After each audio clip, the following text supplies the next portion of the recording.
ఎన్టీఆర్ జిల్లా నందిగామ నియోజకవర్గంలో భారీ వర్షాలు కురుస్తున్నాయి. ఎగువ ప్రాంతాల్లోని వానలు పడుతుండటంతో నందిగామ నియోజకవర్గానికి వరద ముంపు పొంచి ఉంది.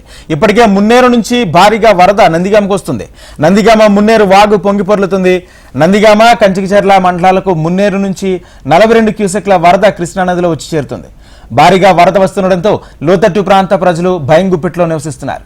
వరద పెరిగే అవకాశం ఉండడంతో అధికారులు లోతట్టు ప్రాంత ప్రజలను అప్రమత్తం చేశారు. మరోవైపు మళ్లీ భారీ వర్షాలు కురుస్తుండటంతో రైతులు ఆందోళన వ్యక్తం చేస్తున్నారు. ఇదే అంశానికి సంబంధించి పూర్తి సమాచారం మా ప్రతినిధి కాంతి అందిస్తారు. కాంతి.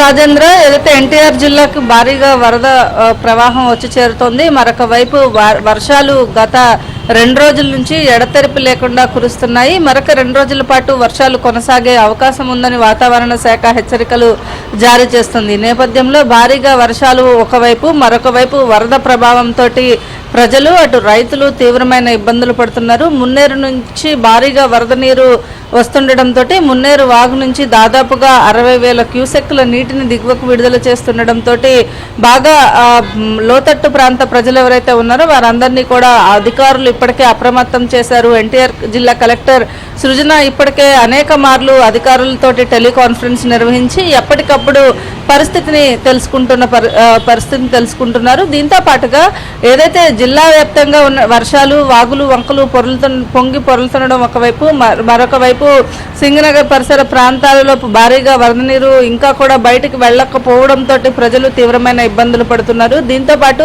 రైతులైతే వేసిన పంట నష్టం పోగా ఇంకొక వారం రోజుల పాటు వరదలు ఉంటే మొత్తంగా పంట చేతికి రాకపోవడం, అటుంచితే మళ్ళీ పొలాలు వేయాలంటే దాదాపుగా సంవత్సరం వరకు మేము తీవ్రంగా నష్టపోతాము అనే ఆవేదననైతే వ్యక్తం చేస్తూ ఉన్నారు. మొత్తంగా పరిస్థితి చూస్తే ప్రకాశం బ్యారేజ్ కు దాదాపుగా 5 లక్షల క్యూసెక్ల నీరు వచ్చి చేరుతోంది.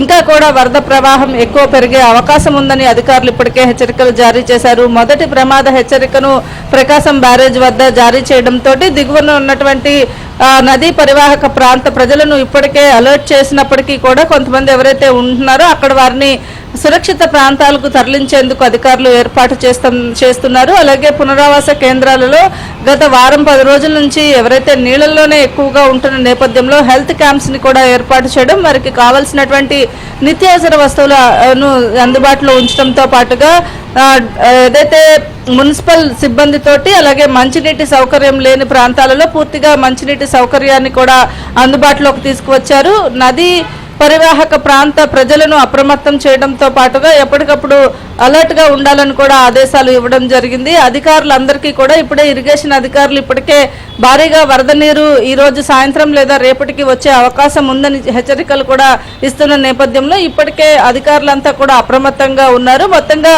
భారీ వరద నీరు అటు తెలంగాణ నుంచి భారీ వర్షాలు పడుతుండటంతో ఎగువ నుంచి వస్తున్నటువంటి వర్షపు నీరు, ఇటు పులిచింతల నుంచి వస్తున్న నీరు అంతా కూడా ప్రకాశం బ్యారేజ్ కి మరొకసారి పోటెత్తే అవకాశం కనిపిస్తా ఉంది. Rajendra. Right, thank you Kanthi.